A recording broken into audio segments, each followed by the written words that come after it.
Hey, what's going on, guys? Welcome back to the channel. I want to talk to you guys today about the vehicles, specifically the land vehicles inside of Astroneer.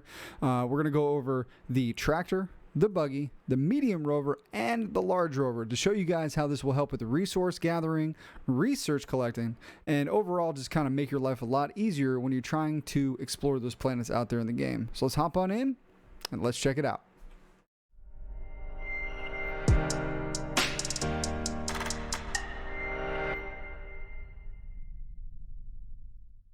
Alright, dudes, so here we have the four main vehicles inside of Astroneer, or I should say main land vehicles. We've got the buggy, the tractor, the trailer, this is unique and I'll get to it in a minute, the medium rover, and the large rover. Now, the buggy is mainly used for exploration. It's pretty quick, gets over terrain pretty well, but it's the thing with the buggy, the restriction on it is you can't actually link anything to it. So the buggy is just the buggy. You can't have any kind of trailers or additional storage behind you. The tractor is probably going to be your first vehicle. That's my recommendation anyway, because it's got a lot of utility. It's cheap to make, it's cheap to research, and it really helps early game. The trailer will allow you to hook that into the tractor and give you up to 3 additional storage spots. With the medium rover, you're starting getting to the mid game. To be completely honest, I typically skip the medium rover in favor of the large rover just because of construction cost and research cost. The medium rover does come in handy in terms of things like if you want to get around quickly. Sometimes I will replace the buggy with a fully tricked out medium rover, and we'll get over kind of equipping your vehicle here in just a little bit. But typically I go straight for the large rover just because of the storage utility.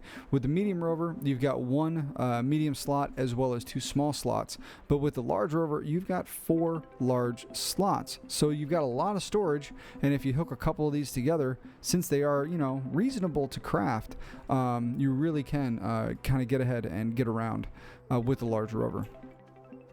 So the buggy, as I made a mention of, it's super quick, super responsive.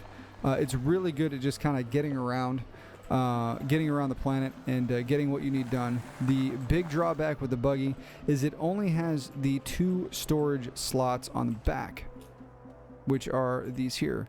You've got the left one and the right one. You've got the battery gauge in the back, and typically what I'll do when I run a buggy is I'll run 1 extended battery, and then I'll run some sort, I don't have anything on me, but some sort of power generation just to keep the power going. And then I literally use this for nothing more than to get around a planet and kind of explore. Once I pass the buggy is typically the 2nd or 3rd vehicle that I craft. The first vehicle I actually craft is going to be the tractor, and the reason for that is the utility. Now, the tractor itself it's pretty cool. It's a more recent addition compared to the other ones. It's not going to be super fast, but it is pretty quick. It's nimble, it's small, so it gets in and out of tight spaces. But the big thing about the tractor is it's very cheap to craft, and it's pretty cheap to research. And what happens is and what I recommend is you take a tractor, you take a trailer. I don't have another trailer on me, but I would essentially put a 2nd trailer back here. And then oddly enough, I would actually craft a 2nd tractor, and I would hook all of these up. Let me get this in the right position. Rip. I would hook all of these up kind of like this, except for with an additional trailer in the middle. Oops. And the reason I do this is so I can kind of drive the tractor where I need it to be, and I don't have to worry about ever backing up, because if I get into a position where I need to back up, I simply hop on the other end and then I drive away. And there's no sacrifice to storage with this because you have the storage on the front. Alright, also worth noting, the big difference between the tractor and anything else is the tractor is the only vehicle, or only land vehicle I should say, that comes with an integrated seat. If you build the buggy, you also must build a rover seat. Okay. If you build obviously the medium rover or the large rover, you need that seat as well. So the tractor, again, when it comes to cost, really is the most efficient in terms of research and construction price. So let's move over here to the medium rover. Now, typically, like I said, I do skip this rover. It's a good rover, don't get me wrong, but the large rover in terms of research and construction cost, they're so close, I currently just go straight for large rover. The medium rover is going to give you 2 medium storage slots and 1 large storage slot. What I mean by that is you can put a research chamber or anything of the like on there if you please. And then on the front, typically what I will do is you can use the medium storages on the front of the rovers. So earlier I did speak to quote unquote tricking out my vehicle, and so what I will typically do with a medium rover or even a large rover is I use the medium storages or possibly the medium silos to give the vehicle an absolute ton of utility. And it really does kind of come in handy. Now, what you can do, okay, if you're using this thing in a chain of medium rovers, right, and so you've got a few of these things in a row, you can actually hook up the large storages as well. And so again, you get a lot of utility out of these, because if you have, 4 medium rovers together, the first one's kind of consumed with the need for the rover seat, but the second, third, and fourth are pretty open. So you can use either the large storage, you can go all the way to a large storage silo if you so well please. Looks a little crazy because it is very, very big on such a small rover, but it will work. And so that is kind of the joy of this, the amount of storage that you get considering the footprint of the medium rover. Now, typically, like I said, my go-to on these is actually going to be large storage, large storage. And the reason for that, I'll see if I can't illustrate it between the medium rover and the large rover. So typically, the issue that I have when I really kind of go for it, and I hook up my storages, is if you hook up like a large storage silo on the second or third deal, you've got to try to look around this thing, and that's usually where it kind of gets into an issue for me. And so that's why I typically, well, it's not as efficient, I opt out of the large storage on my vehicles, and I opt out of the large storage silos, and I opt into the large storage, because even with the large storage, if I'm back here, I can still see over it. And so it becomes more of a utility aspect for me. So whether you're carrying, soil canisters or even the medium soil or the medium silos, you can still see where you are going, which is a huge, huge plus in terms of storage capacity and just kind of usefulness, right? So let's get this off of here. We'll move this back. So like I said before, when I am working on a new save and I decide to kind of do my vehicle progression, I typically always start with the tractor. I use the tractor until I can unlock and use a large rover. And the main reason for that is research cost as well as construction cost.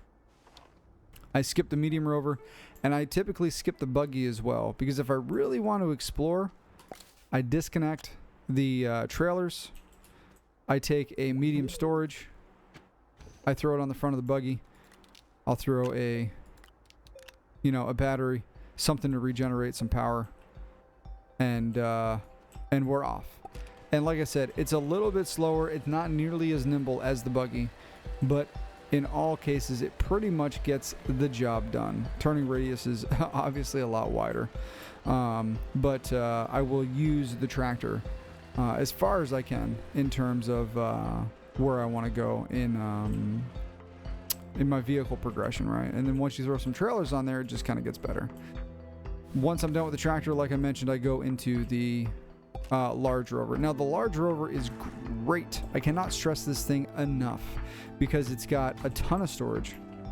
And when you link a few of these things together, you really do just kind of shine in terms of your carrying capacity. Now, one thing I do like to do with the large storage is with the large rover, is I will put a medium storage on the front, and then I will hook up a couple of the new floodlights they added just a few updates ago. And the reason I really dig these, let me see if I can find another one. I think I've got one over here somewhere.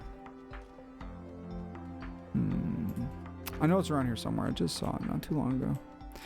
But the reason I dig the floodlights is because it really gives you just like it's like an additional set of headlights, right? And it put it on the medium storage right here next to the driver's seat, and regardless of how dark the tunnel you may be in or how dark the planet that you may be on is, you can see pretty well because of that floodlight.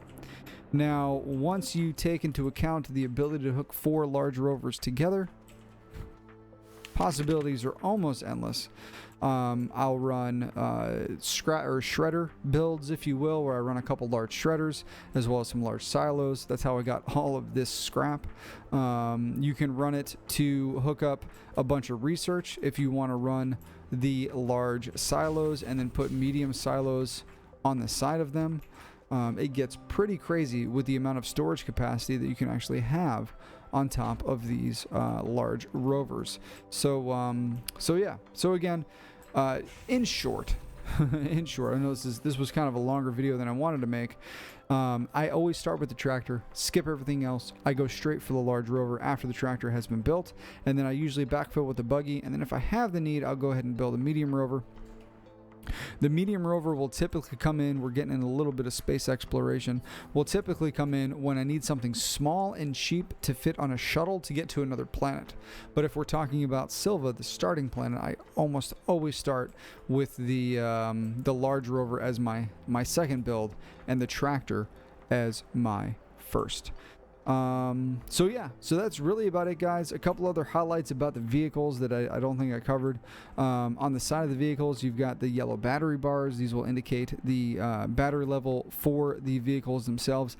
I highly recommend, regardless of any vehicle that you're using, bring extra batteries. So small batteries or medium batteries, it is completely up to you. I typically go for small batteries on rovers because space is limited and I want to make sure that I maximize my efficiency. And so I'll go for small batteries. But you want to bring some extra batteries because without the additional batteries, you will run out of power pretty quick. I believe you can run things like the small rover and the buggy off the generator, and it runs pretty well. I'm trying to think if there's anything else I wanted to add to this.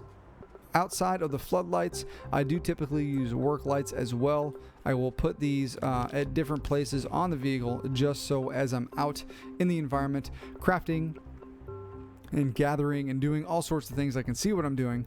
But aside from that, again, you can hook up to 4 vehicles at a time.